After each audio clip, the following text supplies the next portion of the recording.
जल्दी से कान्हा जी को भोग लगा दो, उसके बाद मैं खा लूंगा। वैसे आज आपने बनाया क्या है? वो बेटा, आज मैंने भोग में गुड़ और रोटी रखी है।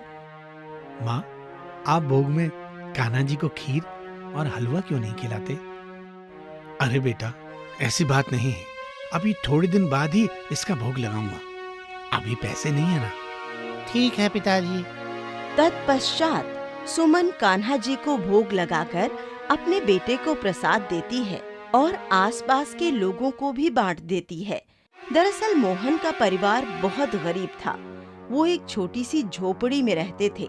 कुछ दिनों से मोहन तंगी में गुजर रहा था। उसके खेत में कोई फसल भी नहीं थी। फिर उन्हें ठीक से उगाने के लिए मोहन ने साहूकार से कुछ उधार पैसे लिए थे, जिसके बाद वो अपनी फसल को उगाने की कोशिश करता है और दूसरी बार भी साहूकार का कर्जदार हो जाता है। अब भी उसके खेत में भी कोई फसल नहीं उगी थी। मोहन फिर अपने खेत में मेहनत करने की कोशिश करते हुए कहता है, अब तो मेरे खेत का उद्धार कर दो। मेरे परिवार में बीवी बच्चे भूखे हैं, खाने के लिए घर में एक अन्न नहीं है। आखिर ऐसा कब तक रहेगा? अब मुझे घर चलना चाहिए कान्हा जी, अब तो सिर्फ आप ही कुछ कर सकते हैं। इतना कहकर थका हारा मोहन घर लौट आता है। ये देखकर उसकी पत्नी सविता उसे पानी देती है और बेटा मुकुंद कहता है, पापा पापा, मुझे बहुत दिन से जलेबी खाने का मन कर रहा है। आप मुझे बाहर घुमाने ले चलो ना। मैं आपके साथ जलेबी खाना चाहता हूँ।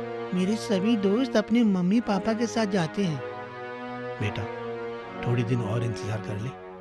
मैं कोशिश कर रहा हूँ, किसी तरह कुछ फसल तो मेरे खेत में आ जाए।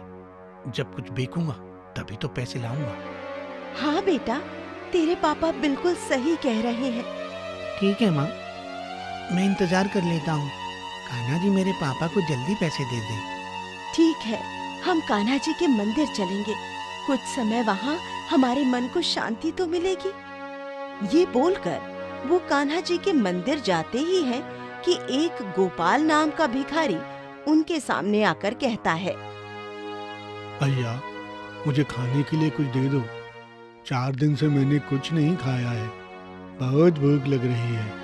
कोई भी मुझे खाना नहीं दे रहा है और मैं बिल्कुल अकेला हूँ। मुझे काम की भी जरूरत है। आपको मैं ये दे दूंगी तो कान्हा जी को क्या भोग लगाऊंगी? मैं तो असमंजस परिस्थिति से गुजर रही हूँ।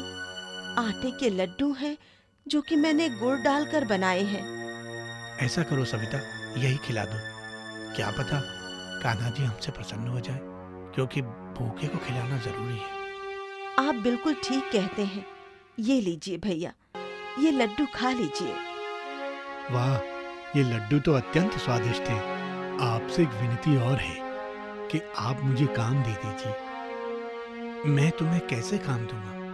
3 साल से मेरे खेत में कोई बढ़ोतरी नहीं हुई है, उल्टा कर्जदार हो गया हूँ।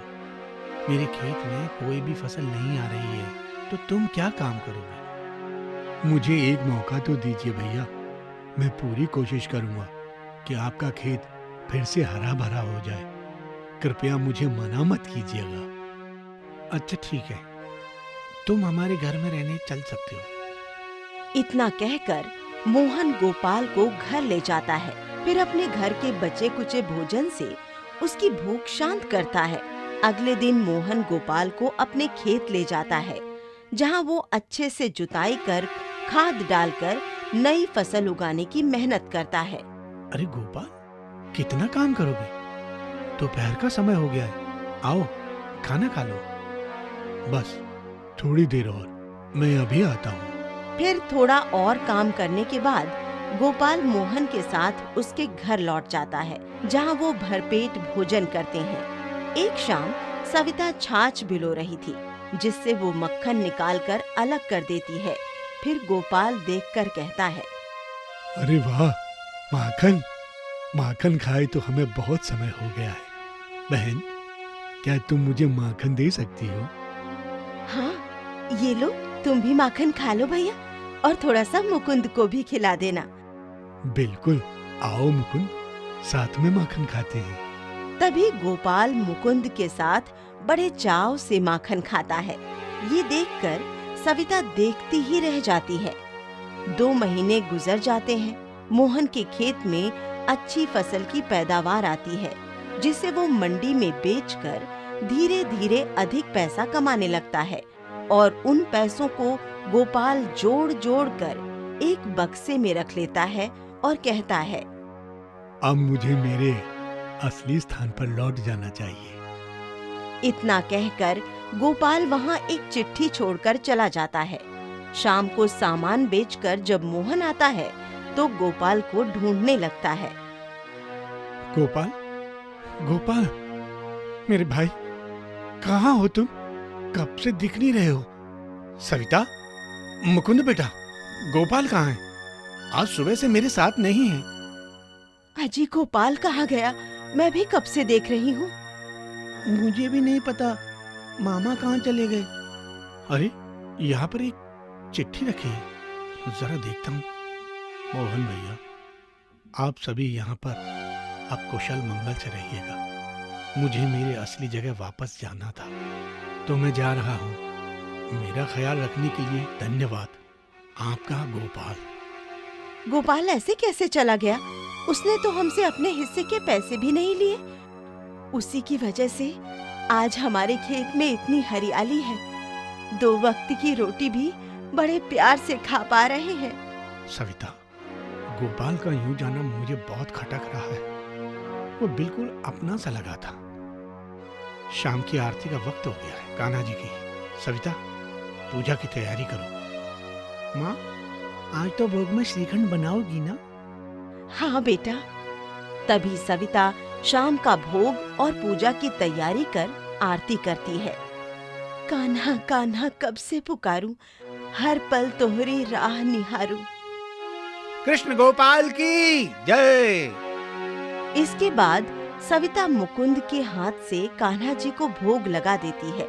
फिर सब अपने काम में व्यस्त हो जाते हैं। रात्रि भोजन करने के पश्चात जब मोहन सो जाता है तो आंख बंद करने पर उसे गोपाल की छवि याद आती है। वो बहुत सोने की कोशिश करता है पर उसे नींद नहीं आती।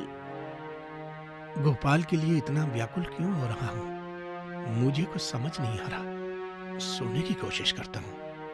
मोहन के सोने के पश्चात ही उसके सपने में कृष्ण भगवान आकर कहते हैं, मोहन, अपने मन को स्थिर कर लो।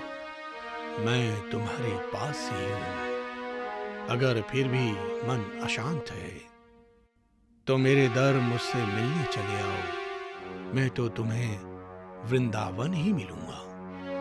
मेरे प्रिय भक्त मुझे पुकार रहे थे तो जाना पड़ा।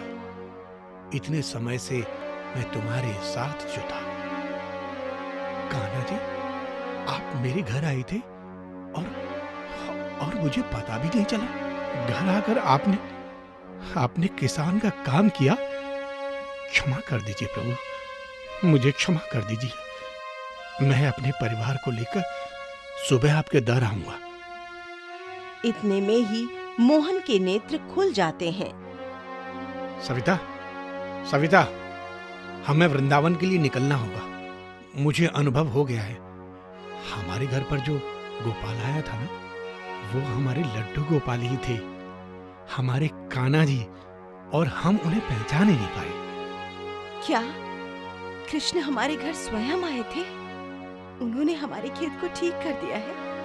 हमें उनका शुक्रिया अदा करने जाना ही होगा वहाँ। हम कल ही वृंदावन के लिए प्रस्थान करेंगे। हाँ सविता, मैं उनकी छवि देखने के लिए उत्सुक हूँ। इतना कहते ही दोनों सो जाते हैं। सुबह होते ही मोहन अपने परिवार को लेकर वृंदावन की ओर निकल जाता है। कुछ ही घंटों में वो वृंदावन के बांके बिहारी मंदिर पहुंच जाता है। कई सारे लोग कृष्ण जी की छवि के लिए लाइन में थे।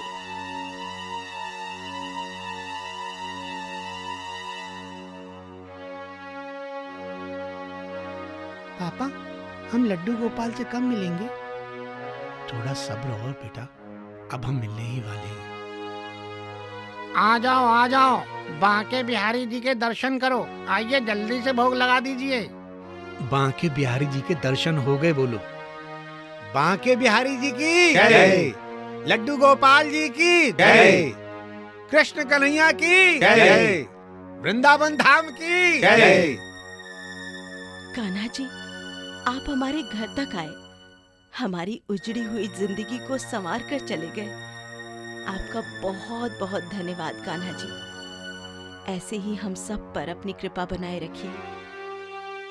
जय लड्डू गोपाल। इस तरह मोहन का परिवार वृंदावन में बांके बिहारी के दर्शन कर लेता है और वो गोवर्धन पर्वत की परिक्रमा लगाकर अपने गांव वापस लौट जाते हैं, जहां मोहन अपने खेत की फसल को आगे की मंडियों में बेचकर दिन प्रतिदिन लाभ कमाता है और गरीब लोगों को खाना खिलाता है। इसलिए दोस्तों, कभी अपना मन छोटा मत कीजिए। कान्हा जी सबकी परीक्षा लेते हैं और सबकी इच्छा पूर्ति अवश्य करते हैं।